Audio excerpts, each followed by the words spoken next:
pass to the realms, like that Thor thing was in that old comic.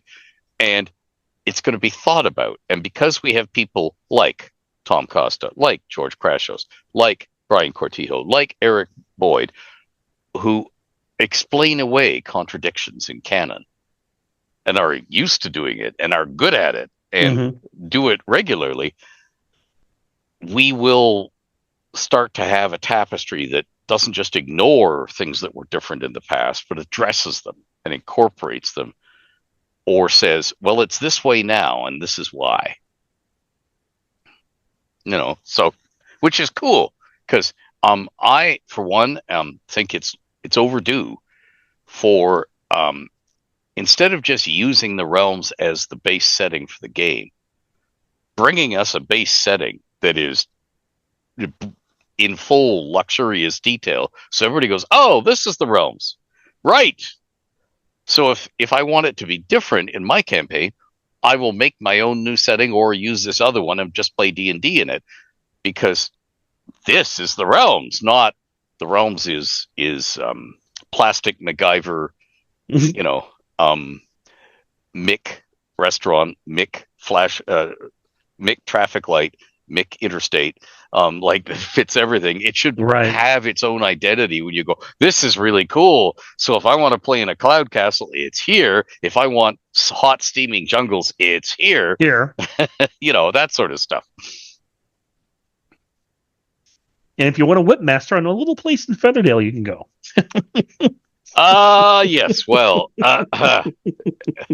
realms or stories. That is one of the things we're going for, is that there should be stories everywhere, and is a place of wonder and enchantment and magic, but at the same time, danger and horror and challenges.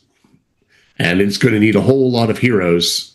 But your story is going to get woven into the tapestry. I really like the marketing system, marketing plan they put together for the 2 new Realms book, of like, the realms will know your name. Brilliant. Fantastic. A+ marketing. And because that is kind of what we're going for, of who will become fantastic heroes and added to the roster, the Hall of Heroes, and might show up in future books. Right. Exactly. Great things. Yeah, I have to tell you a funny little story about that marketing tagline, the realms will know your name. Talking to some of the original Realms campaign players, and he said, yeah, I could just see we get a TV spot, and there's the guy who carves all the tombstones. It says, the realms will know your name. Know your name. Like, tink, tink, tink, tink, tink, tink, tink, tink. And then it cuts to the fresh grave and the tombstone, and it's at the very back of this remote, hilly cemetery in this tiny village. And he goes, how are they ever going to know your name if he's hidden up there? And the guy gets a gleam in his eye. And then we cut back to his workshop, and he's mass producing tombstones that all say the same thing and handing them out to be put all over the realms, because that's modern marketing saturation.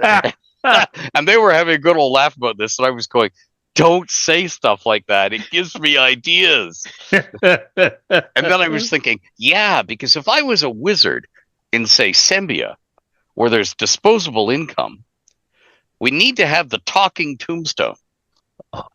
Everybody will want one. So after you're dead and gone, your bereaved family can go and visit your grave and go, so I'm thinking of marrying young, and then the tombstone goes, absolutely not. Don't make me come up out of here. Yeah. Because you've enchanted a talking tombstone. Right.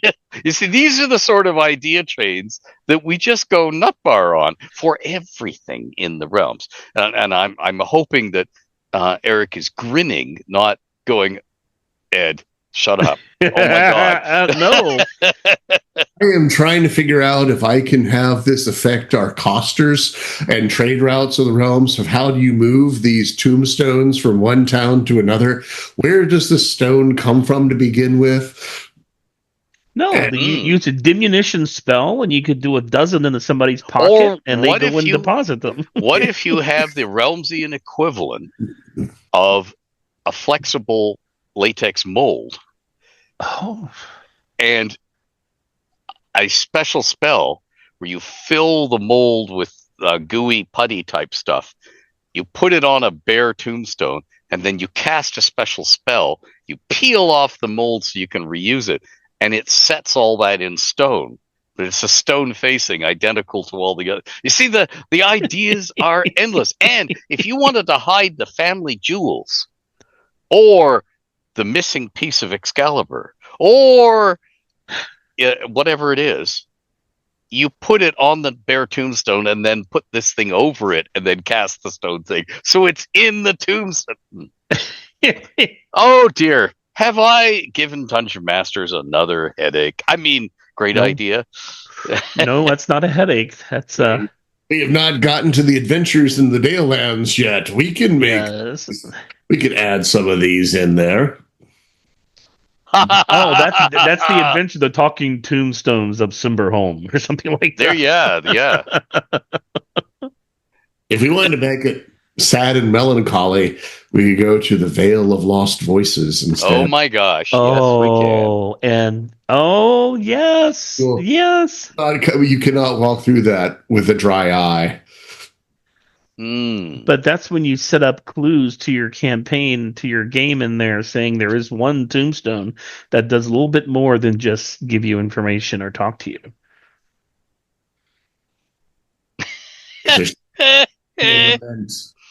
Like, when I die, let my body be interned in the Vale of Lost Voices. Let me earn a place there. That's right. With my ancestors, with whom I now shall not be embarrassed. Yeah. And you walk through, and it's like, talk to me. No, talk to me. I'm waiting. I'm going to wait for 100 years. No, over here. Talk to me, please. Battledale. That's right. Oh dear. We went with with their slogan. Their motto for their Dale is "The past lives with us." That would be perfect. Yeah. Yeah, we were like, oh, okay, that's done. Now we got to come up with all ones for all the Dales. Oh dear. Oh no, we're not going to get vacation slogans for everywhere. They have vacation pamphlets for the realms. That's it. Because I don't know what it's like where you gentlemen live, but I live in a rural part of Ontario in which every village, town, township, or thorp has its own crazy slogan. Where the past and the future come together. What the hell does that mean? You know, or stand still. We are a country frame of mind in an urban body. What does that mean? You know. Yes, mine would be a beer. What is it? What is it, a beer budget with a champagne taste? Yeah.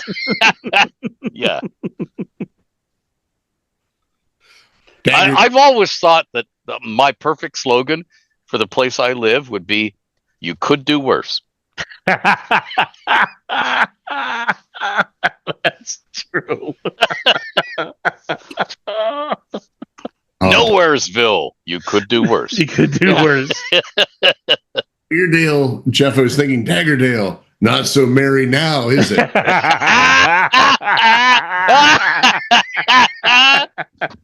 Okay, and folks, this is the sort of nonsense. I mean, great ideas that we get into when we start talking about the realms for 5 seconds, right? Which is what we hope to bring you in RealmsBound. Yes. This magnificent project in which crazy minds by the cartload will be thinking about and playing in the Dales to start with. So we will come up with weird stuff like this that you can use in your campaign or not, depending on but you whether have it the turns your choice crank. to use Yeah. it. Yeah. It's there for you or you can build off of it. Put your own craziness in there. And one thing we have been working on is give more options, not just in the setting, but for the players and DMs as well. Like, one of the things we've been exploring is a Sauriel option for players. Ooh. If you always thought dragon bait was pretty cool or wanted to communicate by smell, Yep. You too can have that option because the sages are hard at work to make sure it's not too powerful. Ooh, scaly. Yes. My luck, my sorrel is going to be lactose intolerant, and he isn't saying anything. He's just stinking the place up. We'll have to have Jeff's addendum to the Sariel scent. They'll throw in. I was sad to see that trinkets did not make it into the 2024 iteration rules, but they're in ours. So we're going to have some Daleland trinkets. Bringing back some spells. Picking up some from earlier systems and source books, and going to be adding a few of our own magic items as well. And backgrounds. Everyone seems to love a good background. So any recipes? That is for insights. Oh, yes, baby. Which is the spiritual successor to this bad boy. It's a familiar book. Yes, quite. You can tell I was going to do it because this is the first one I got signed by you. I don't know if you can see that one. Oh, yes, I can. It's like, out of all the books, which one do I want Ed to sign? And I chose that one. And it's like, that's how I knew we were going to go to the Dalelands. But Insights is going to be the social book. So going to try to pick up a lot of the, like have at least one inn described in each of the Dales. So if the DM needs one, it's ready to go. And then try to pick up other social centers that move like either traveling caravans or carnivals, because I figure with Dales, pretty much the entertainment has to come to them because they don't travel all that much. And Jeff's Bardic College, he's working on. That's going to get its entry there in the Insights. Yep. And NPCs that you can meet in the tavern with rumors, lots of rumor tables, random events. So if you liked the Waterdeep Dragon Heist in building rules, we're going to be adapting something like that into Insights so that you can have that for your Dalelands. And the Dalelands, each Dale has its intrigues and rumors, like you said, rumors, but intrigues and. Nice. Diane, who's our managing editor, was pushing hard for a random events in the inn or a table for each of the inns, so you can have what thing happens in the inn this evening, and you can roll on it or pick, and that is the excitement that happens, or you could just have it be a quiet night and nothing happens at all. And I love it. One question I had for our viewers, maybe they could let me know what their point is how much do you all use the factions? The Heroes in the Realms book, Heroes of Faerun, has a large number of pages dedicated to factions, and they're up to 8 now. I remember when there were only 5. Now they're 8. And I was kind of curious, how heavily should we embrace them? Should we introduce new factions? How many factions is too many? Here we go. Go into this one because this is going to be part of the Insights book, so we have a little bit of time to think about it. But I didn't know if people use the renown rewards and the various renown and reward systems from these factions all that much, or they just use them as power players, which is how I was used to using them in the first 3 editions, as opposed to being much more mechanically based. Because I could see it going either way. Well, don't they have those in the new books, the factions? Yes, they have it in the Heroes of Faerun. Yeah. I said they have 8 of them. A couple of them, I don't really see them having a huge influence on the Dales, like the Lord's Alliance. Right. Because that seems to be a very Sword Coasty thing. The Purple Dragon Knights are a new one that's in here that was not in the Skag. And they are very Cormyr based, which immediately makes them an interesting fit to the Dalelands, because while they would be tolerated, there would always be a hairy hairy eyeball at them, like, doing here. The Cult of the Dragon is a long-term menace to the Dale lands. Emerald Enclave, they're the druids of Cormanthor. I don't know if they're affiliated with the Emerald Enclave or if they're any way associated with it, because that's down in the Vilhan Reach. Lord of the Gauntlet is any good god, so Torm and Tyr, they have some representations in the Dale lands. Red Wizards have an enclave in Scardale. And then our good friends, the Zentarim,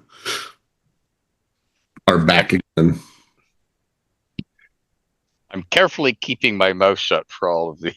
Why? No, because I want to hear the Oh. I want to hear the tour. Yeah. Yeah, I don't know which of the which one would Lord's Alliance? Do we need to replace it with anything? Would the Sembians have their own factions? Would our new group of the Wardens of the Standing Stone be a faction? I can't see the Sembians agreeing on anything for long enough, because they're also, it's sort of like, if you have wealthy businessmen who are all trying to rule the world, will they ever set aside their own feuds and differences long enough to get together, as some folks in the real world think the Bilderberger group is this, grand conspiracy thing that all gets together to decide things for the entire globe.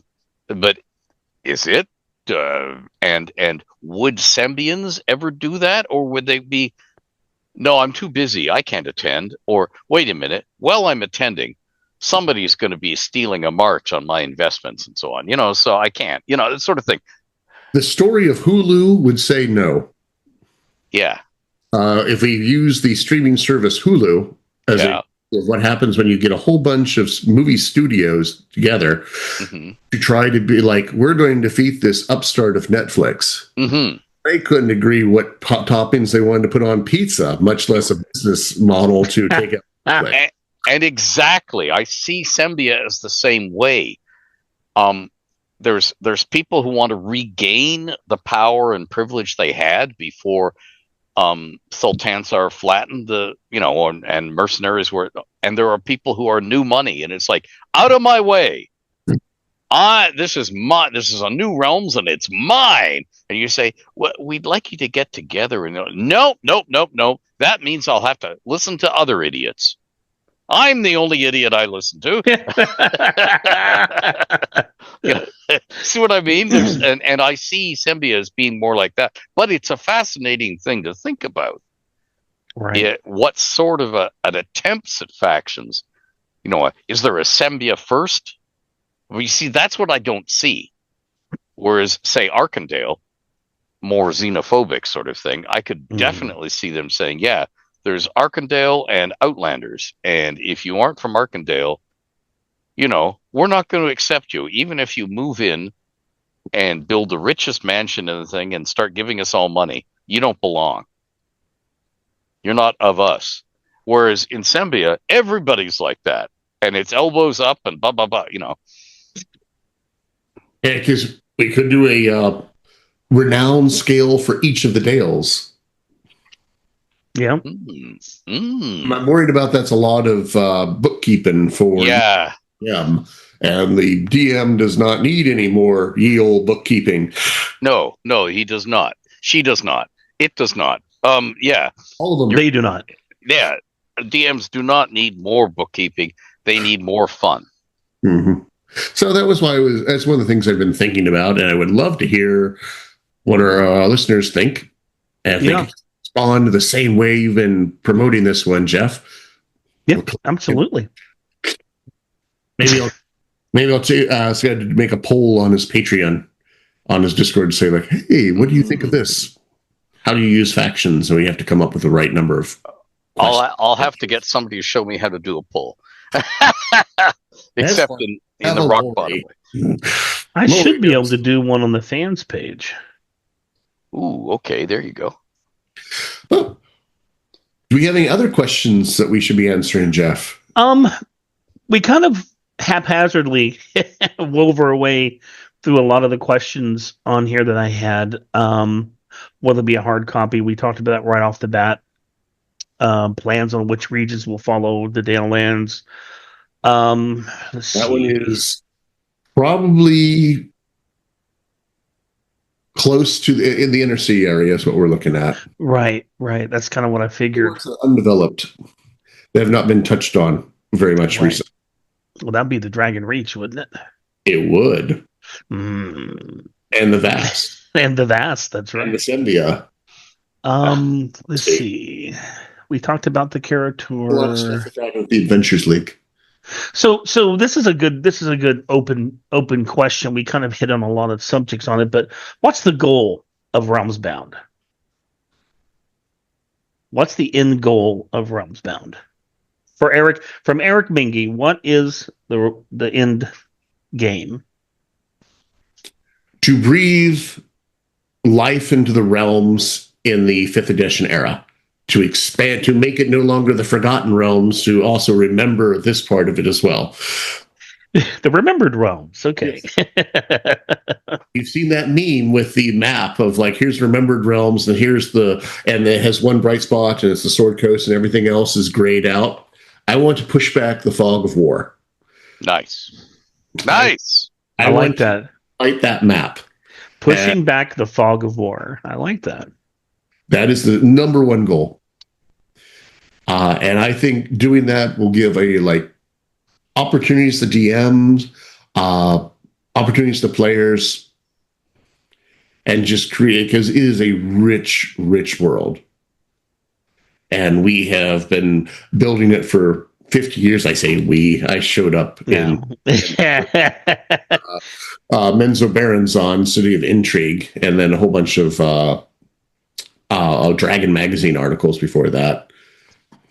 But it's so much has been done, so much we can build on, and it is a rich setting that offers so much opportunity and so much flexibility. And I've said it 100 times. I think Ed said it too. It's a land of 1,000 stories. It's great to put it. It's never going to end. Which we are going to print 12 in Adventures in the Realms. Adventures in the Dale Lands. Unless you start counting all the Book of Layers chapter. Or we're going to have lots of little encounters. Nice. And that one I think is good. We went last. We did that one last because it builds on everything else before it. And so we can, we got these NPCs in this village and these things going on in the depths below. And with those, we're going to have one adventure per level up to 12, mostly because I love the number 12, but also because after 12, it gets harder and harder to write for an unknown DM. Mm-hmm. So instead, after that, we're going to have adventure ideas for tier 3 and beyond. Here's an idea, as opposed to scoping it out, because at that point, you pretty much have to tailor the adventure to your players. Mm-hmm. Nice. And then my beautiful, beautiful random encounters, which I love so much. It's my way to keep the players moving. Mm-hmm. Well, too long, I roll a d6 at them, and they go, "What's that?" I said, "That's the random encounter chance." No, Eric. You just offer them food. Yeah. They'll keep moving. You just dangle food in front of them. They're gamers. We're there getting food off the buffet. Oh, boy. Everything down. They're trying to talk, but their mouth is full of pecan pie. Yeah.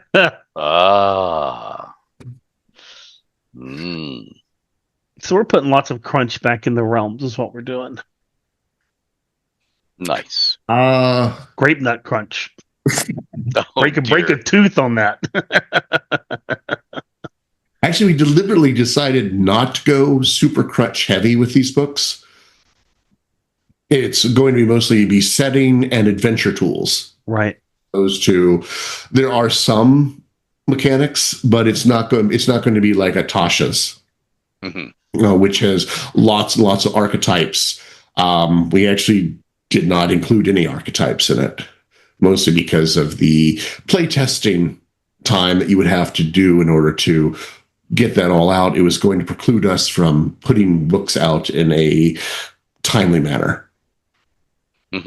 Also, I have full confidence in Wizards to be able to produce a lot of archetypes that I don't have to design. I'm like, oh, they're good at that. They're really good at that. We'll let them keep doing it. We're writing really good rumors. And here's a good one we haven't talked about yet, Eric. This is from Arthur Pitchler. Can you tell us something about the artwork? The most important part, if I will whether he'll buy or not. And I have to tell you too that a lot of times when I went to buy something early on, if the artwork was a turnoff, I would pass it up. He said, "Hope it's not going to be comic-like, but are you focusing on portraits, landscapes, sceneries? Are they colored or black and white or both?" Lori Krell is our art director and is a bang-up job. What we got planned is, in order to, I am a big fan of the 2E style of art. And with our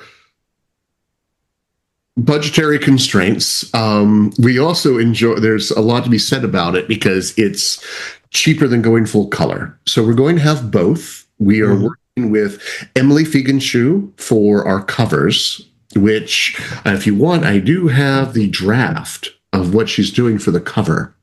Do we have the pictures on our Discord? I can get them to you. Yeah, so we can show the people what we're looking at here. Now, when you say 2E, are you talking like Jeff D style? No, she has a Valerie Valasek is one of the ones for our inter covers. Also, a lot of the grand masters of D&D, of Elmore and Easley and that era. I can show you. Let me pull all this up. I was going to start with the cover with Emily. Yes. Definitely we'll get to that. The maps are beautiful. Yes, they are. There, everybody look. You can see the reflection in Eric's glasses. Off his computer screen. Too much brightness, eh? Oh, there it is. Yeah, so let me share this. Art. Well, let me share that this is just the sketch of what we're doing for the Dalelands, the Guide to the Dalelands, right? That is the sketch of the cover that Emily is putting up. Okay. So Ed, let me know if you can see that. You should be able to. Okay, that's the preliminary pencil sketch. Yeah. Yes. So she is a watercolor artist. So this is what she's capable of making. She sent me the original watercolor. This is for the Moon Chase. Yes. The best that we're doing. And we'll be doing something similar for this one. And that was the sketch for it. Right. And is that frame around the pencil sketch, is that the trade dress that you are aiming for the Dalelands? Let me bring it back up here. Good eye, sir. It is. Well, I think Arthur isn't the only one who has questions about the art out there. So we can. One thing we can't do is you can't have trademarks or logos on a cover for DM's Guild, except for the DM's Guild logo down there at the bottom. Right. So, in order to brand this as close as we can, we're doing a trade dress, which is just that frame with the gold scroll work around it. And then the Forgotten Realms logo is from them that they have approved for use for Forgotten Realm products. And then we just have its name and then Guide to the Dalelands in a fancy font. Right. And some dolt called Ed Greenwood is presenting us. And tricked him, or he lost a bet. And I'm looking to see where did she write? Oh, well, I'll keep looking for it. What was that? Looking for, she gave me a whole list of, she has a whole write-up for the art style that she wants. So we're looking for more of the 1980s, 90s style on the art. You can kind of see that in the, so it echoes like the old FR1 through FR16. The old books like Waterdeep, Moonshade that they did for second edition of D&D, with those sort of covers, including like with that framing around the edge. Then each of the chapters will have a chapter art at the beginning, the splash piece of color art. And then we have black and white art through the rest of it. So it'll be very like the old style, like Valerie's art from Volo's Guide. Right. You want to show, you want me to show one of the character sketches she did for me? Absolutely. I don't mind showing it. It's the chief Donabar of the break of the dwarves in Daggerdale. Sorry, I can't talk all of a sudden. Okay. Let me show you. She did a great, incredible job getting my description of what he's going to look like. Fighters in the chaos, wage without a plan. Tales of heroes, legends, written in the sand. Dwarves in the underworld, thoughts in their hand. Destiny's calling, no one can understand. Fighters in the chaos, wage without a plan. Tales of heroes, legends, written in the sand. Throw in the underworld.